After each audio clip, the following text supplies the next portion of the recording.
Okay, welcome everyone to Grand Rounds at San Francisco General Hospital Department of Psychiatry. This is today perhaps the most fortuitously scheduled Grand Rounds in history because, as you know, we're discussing assisted outpatient treatment, and 2 days ago Laura's Law passed the Board of Supervisors in San Francisco. So we had actually scheduled this sometime before. This is, I think, by now the, third or fourth presentation in our discussion on the history of public psychiatry. We had a session from Jonathan Nye on the state hospital movement. We had one from Dave Ferriello on the deinstitutionalization process. That's sort of past and present. Now we're looking to future, which has just become present. So today we'll be talking about assisted outpatient treatment. Really, to my mind, a sea change in the way that we look at rights and responsibilities for the public and the government versus patients with serious mental illness. And we'll be having one shortly also on the recovery movement. So today we've gotten a number of people to join us here. Sitting in the back row is Judge Mary Wiss, that we're delighted to have with us. She is a judge of the Superior Court in San Francisco who administers the outpatient conservatorship pilot program that we have been running for several years now, since the last attempt at Laura's Law. Marty Fox is an advocate for veterans with mental illness, and we're delighted to have him here. Brian Singh is executive for the Physicians Organizing Committee, which was instrumental in helping to pass this, and which we encourage all of our doctors to join. Ginny Spiegel is from the Mental Health Board, who has been very active in this as well. So I would be happy to introduce our speakers today. Judge Thomas Anderson is a judge of the Superior Court in Nevada County. He is in charge of the Laura's Law implementation program there and has actually administered it for several years and can tell us all the nuts and bolts of how it works. He is also a former public defender in that county, which is relevant. And Cameron Quanbeck is a psychiatrist formerly on staff here, currently now at Cordilleras, who's been very active in the movement to develop AOT. Without any more delays, I'll turn it over to you, gentlemen. Thank you. Thank you.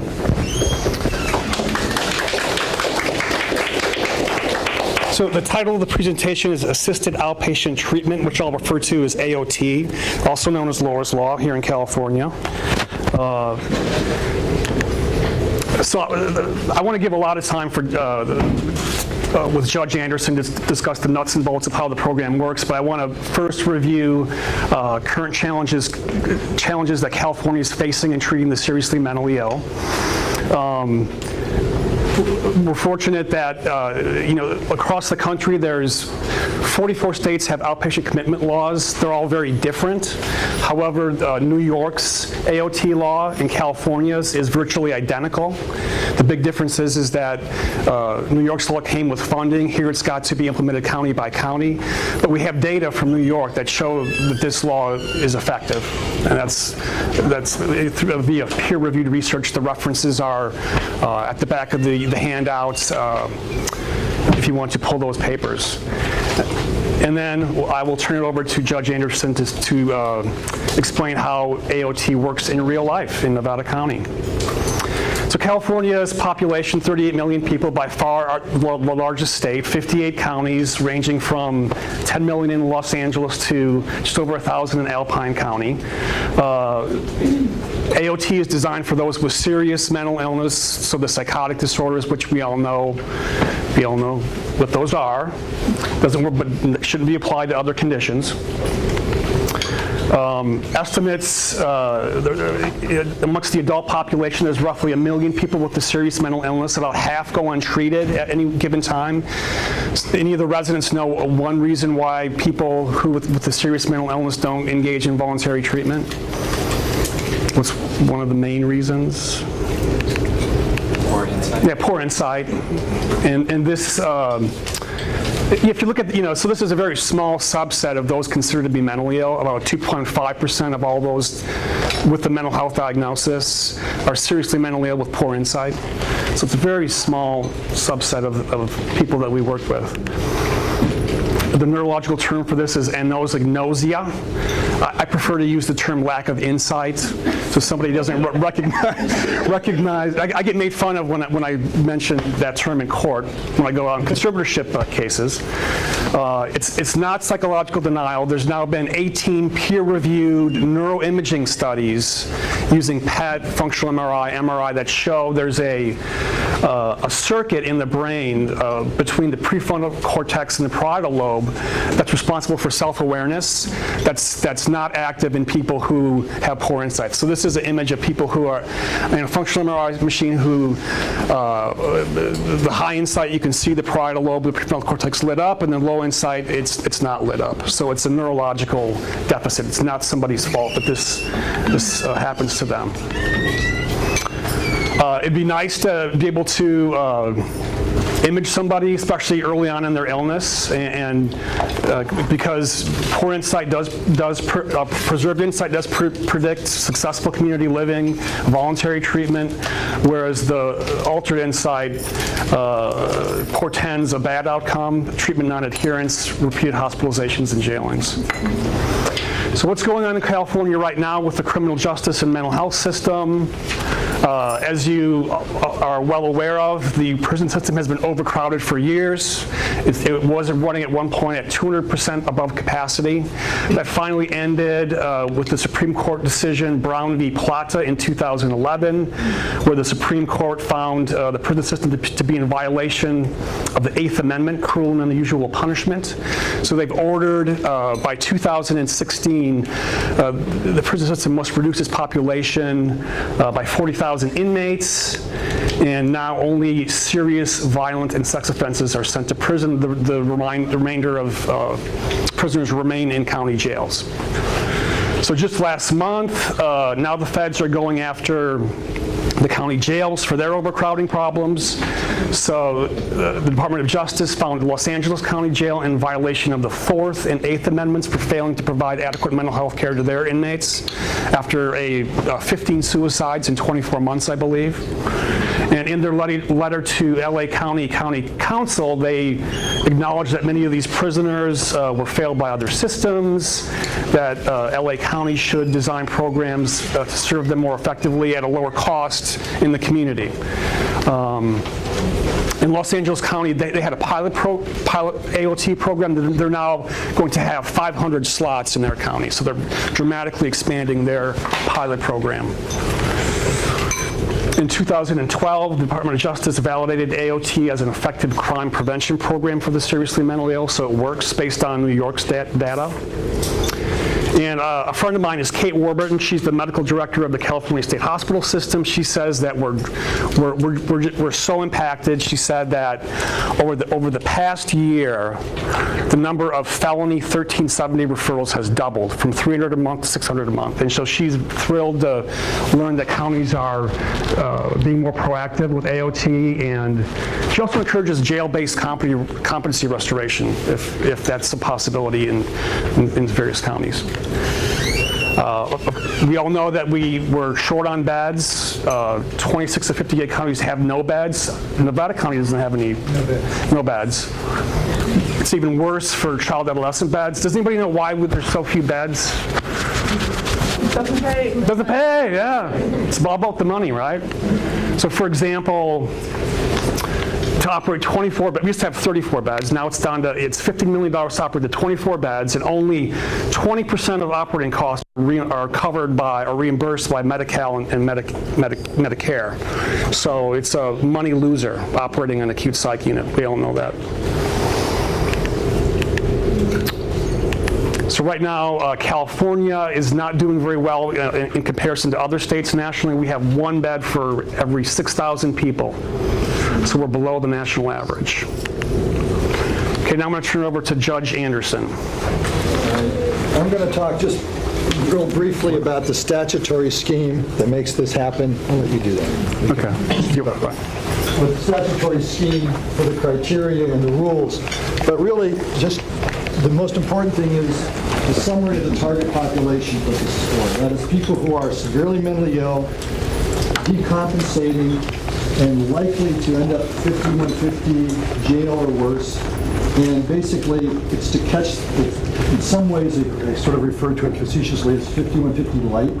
It's like depression before they experience that decompensation, because that's the point where they suffer physical brain injury. That's the point where the trauma and the psychosis gets really severe, and if you can stop that from happening, they can stay in the community.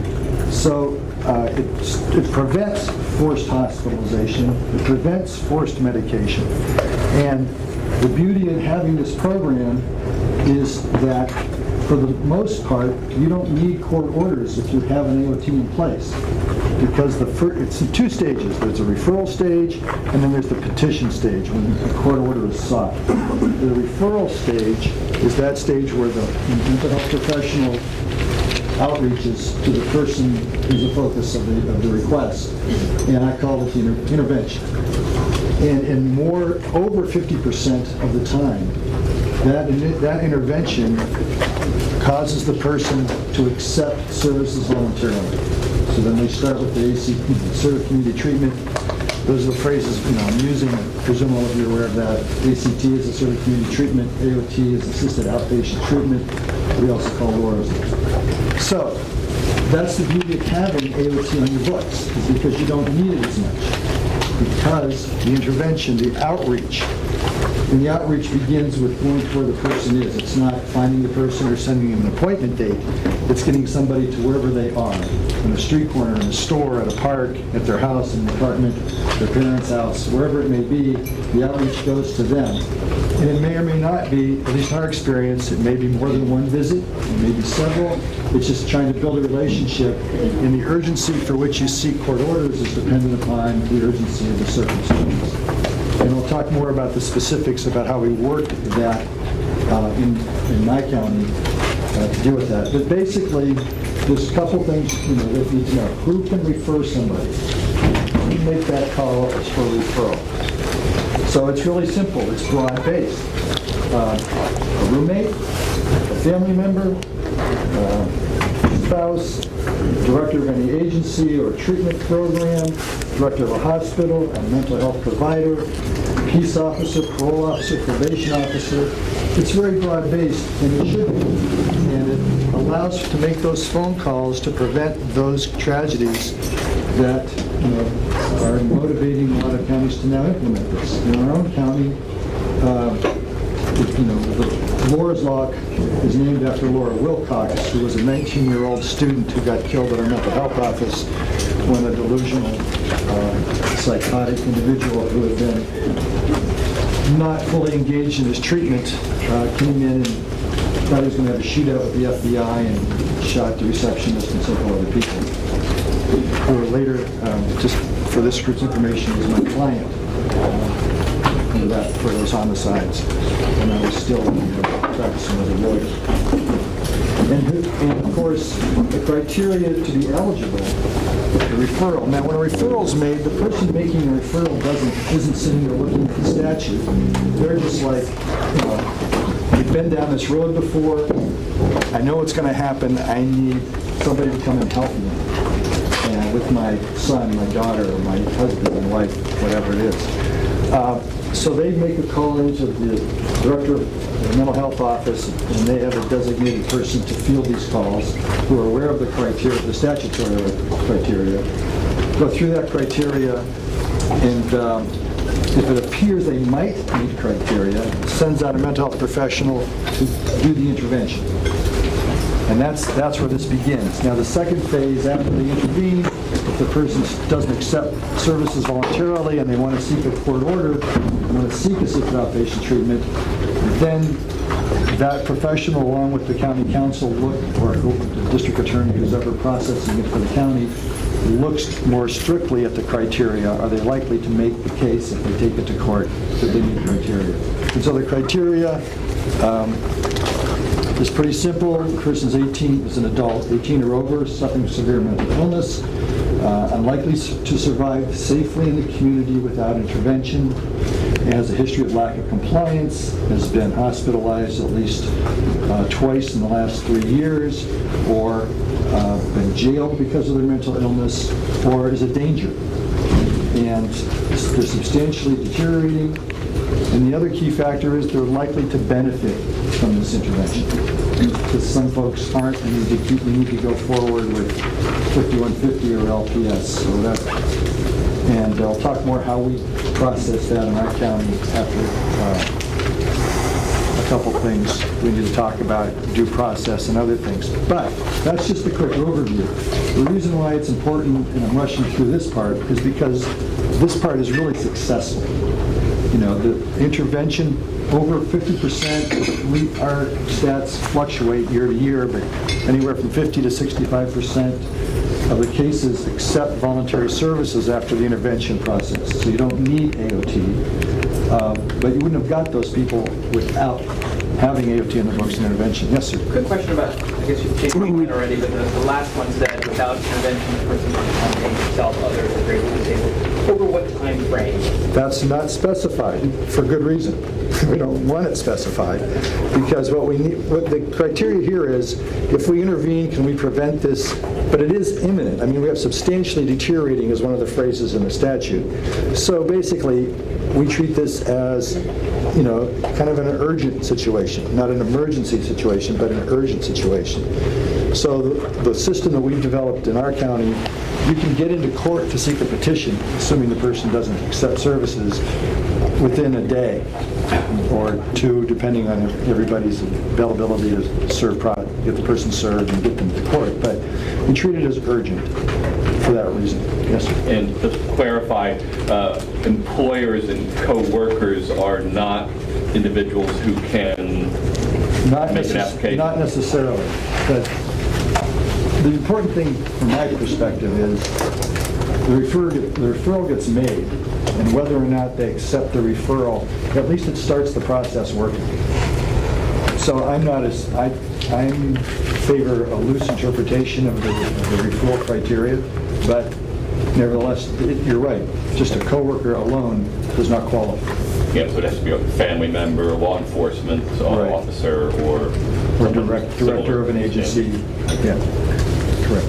But let's talk about the success rate. This is usually we talk about the success last, but I want that to make sure everybody hears that, because this system is so successful on really important grounds. First, human grounds, but also for those who aren't so concerned about that financially, it's a boon. Because in our county, we kept really close stats on certain criteria, not even all criteria, and it was $1.81 benefit for every dollar invested. And what other government program gives you an 81% return on your investment? Positive return. So let's talk about that, and we can use New York's statistics, I guess, for that, and talk about Kendra's Law's success.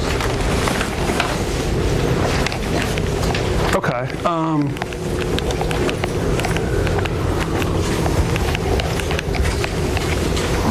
So yeah, I guess the big, New York, AOT was used predominantly as a discharge plan from a hospital in New York City, whereas in Nevada County, they don't have a inpatient psychiatric facility. So these are based on outcomes post-hospitalization. In 2000, so I believe New York's program has been going since 2004. In 2009, the leading experts, so some of the leading public psychiatry researchers, Swartz, Swanson, Stedman, and Monahan, did a study, found that after an AOT order was initiated, the likelihood of arrest dropped dramatically, violent crimes in particular. Admissions dropped by half, lengths of stay were shortened. In December of 2013, in the American Journal of Psychiatry, cost analysis came out.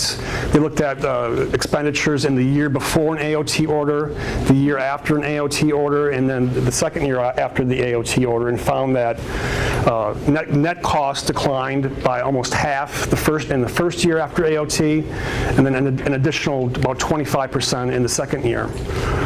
The conclusion was that AOT reduces overall service costs for those with serious mental illness. And it does so mainly by reducing hospitalizations. You can see in this bar graph that the red bar is hospitalization costs, and again, it's a lot. So you have somebody who's in and out of the hospital, and then AOT stops that revolving door, and people become outpatients. rather than inpatients. The court order does matter. They compared a group of people who were under the court order under AOT versus people who were eligible, but they said, we're just going to give you the services without the court order, but we know we could get the court order. Having the court order in place did further reduce hospitalizations, reduce arrests, increase personal engagement in their treatment, interestingly.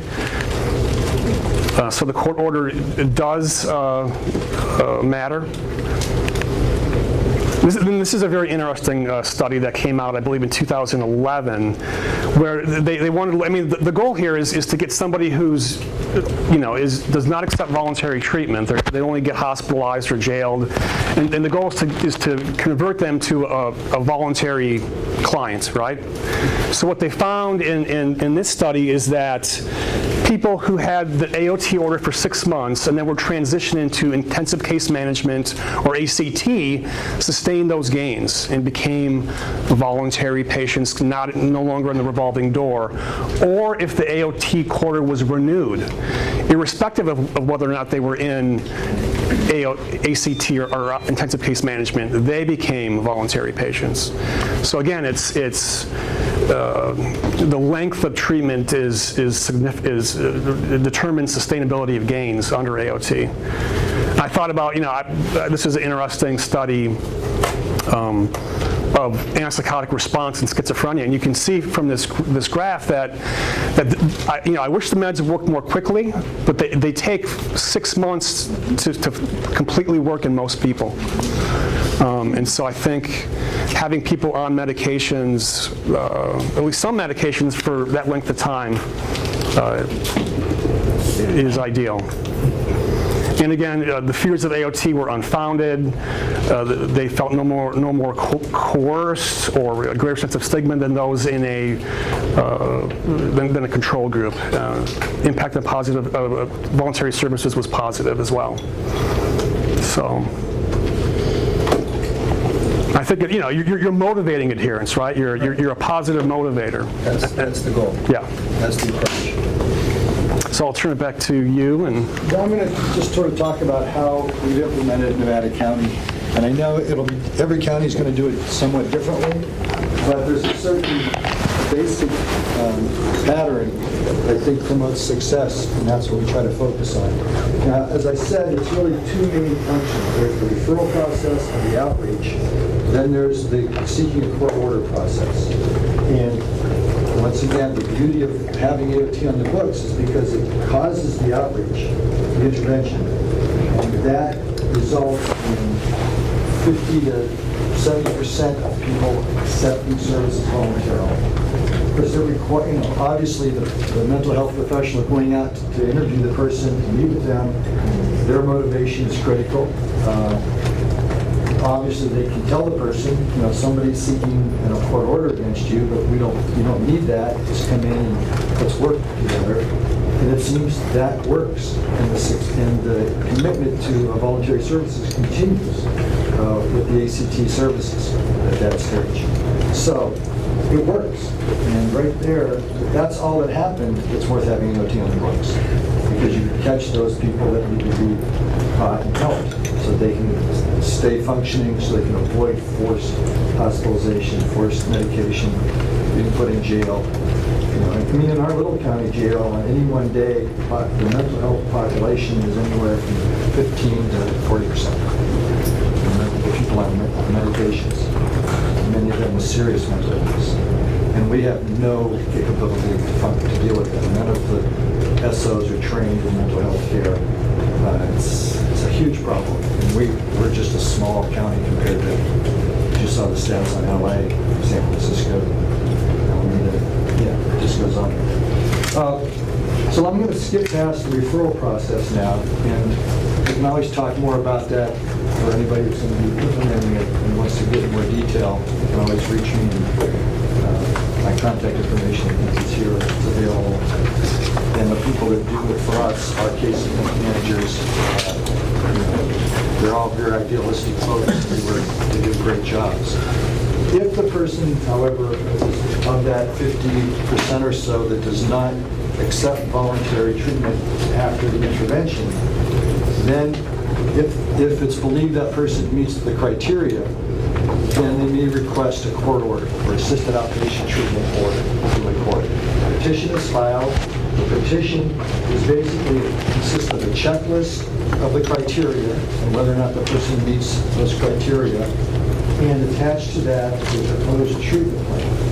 And that is that's the mental health professional prepares that based upon what information they have about the person and their history and their needs. So, when that happens and they think the person then they file a petition with the court, we bring it into court as soon as practical. In some cases the same day, in some cases 2 to 3 days, sometimes a week, depending on the status of the person, how fast they're decompensating, and what the best estimate is, and what time it takes to get them served. And here's an interlude, which is due process interlude, because I'm a judge, I've got to talk due process.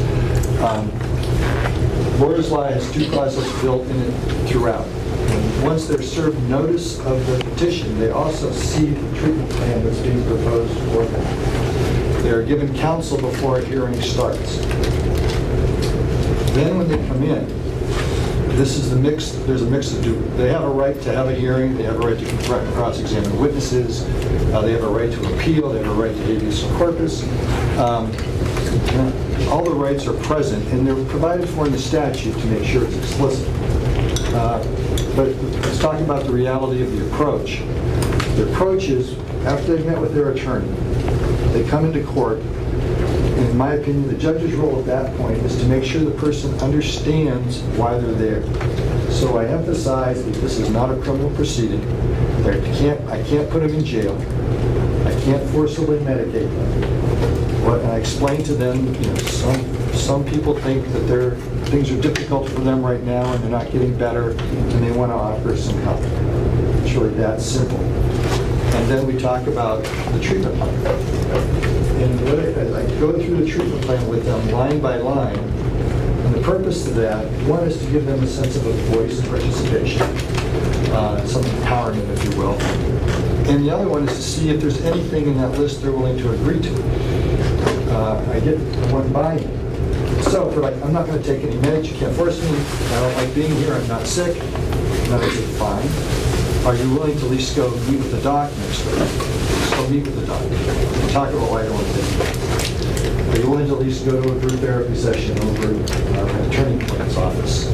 Are you willing to let this person, case manager, which we call PSCs, the personal service coordinator, great. Wish I had one. And let that person drive you over to the food bank to pick up some food. Can they pick you up at the homeless shelter tomorrow and take you over to this appointment? Can they help you get signed up for your SSI? Whatever it is. And there's usually a list of several things on the treatment plan. If I can get them to buy into any that are significant, I'll discuss it with the mental health professional about whether that's enough to get them started. Do we really, instead of telling them, you got to take your meds, you got to go to this or that. If that's enough to get them some buy-in, we stop. We cross out things, we change the treatment plan in court. And if they say, I'll do those things, and they bought into some care, and they voluntarily agreed, I still sign the order and make it a court order.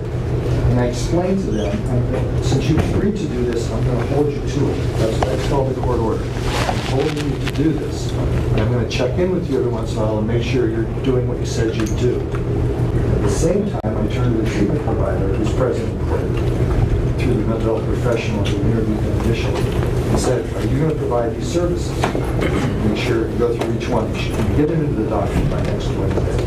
Can you get somebody there tomorrow, pick them up, over the day, whatever it is.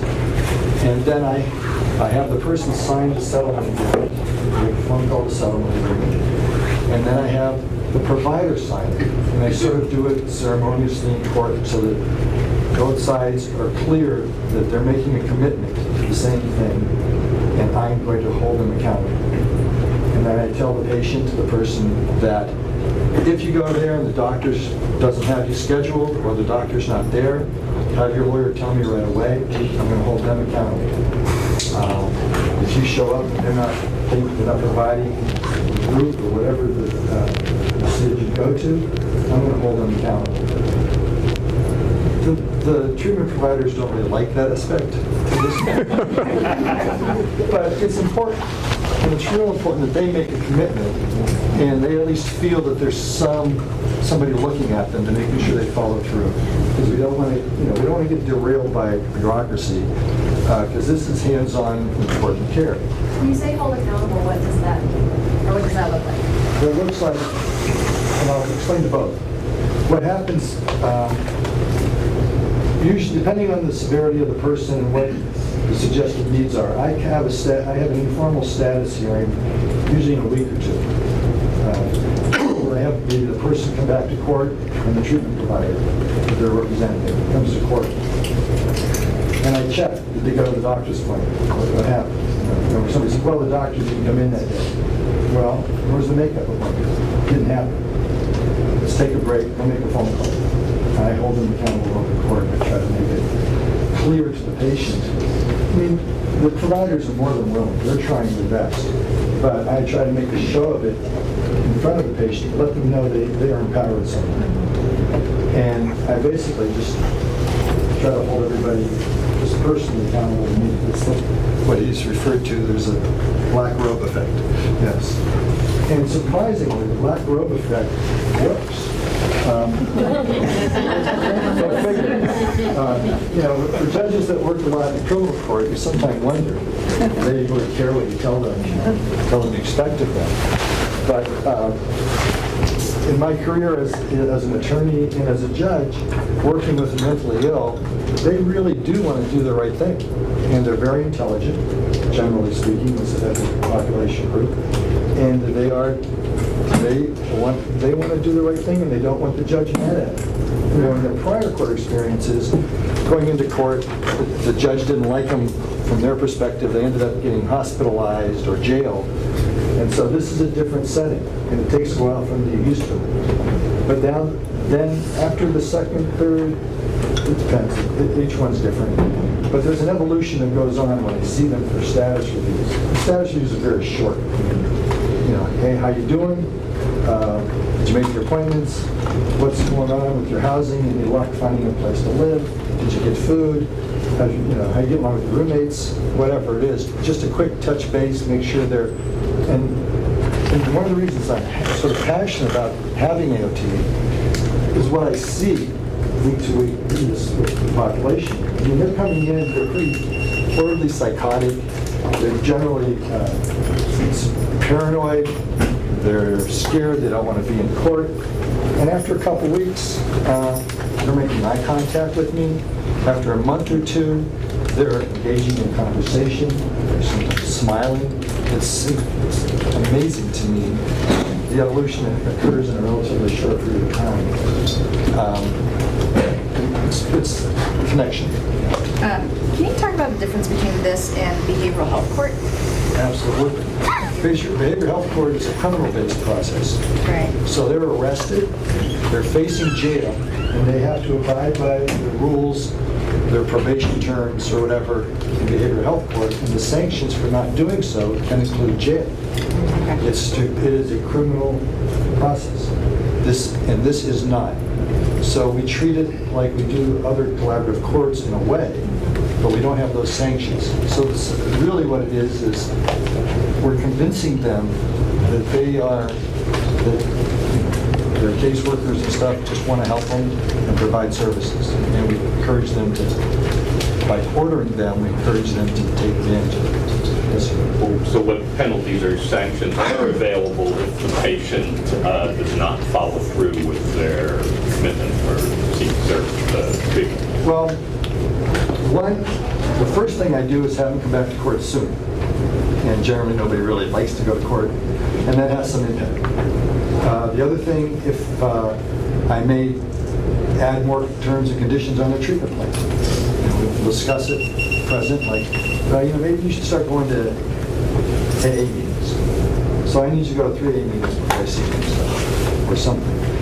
And it's just creating more things for them to do. Require that they see their personal service coordinator 3 times a week instead of once. to get engagement, because the personal service coordinator's engagement is a positive thing. They show up, hey, how you doing? I'm bringing you your meds, taking you a ride to wherever.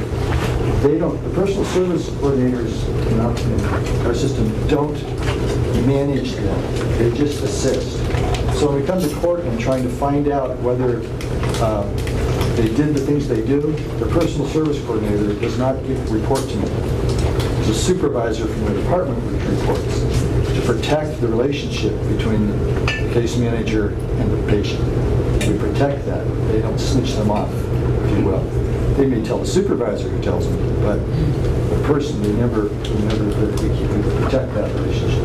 But if the patient completely gets cold feet, Right. says, I decided I don't need any treatment, Right. what can you do to impel them to Well, get the treatment? here's the way we approach that. If they're doing anything, and it's better than what they used to be, then they are benefiting somewhat. So we'll keep the order in place and just keep trying. Okay. If they're just falling out or continue to decompensate, then we go to 5346 C or D, I forgot what it is right now, subsection which allows the court to take them to the hospital to be evaluated. Now, we don't have a psychiatric hospital, so we send them to the ER to be evaluated. And under the law, it's 5150 very light.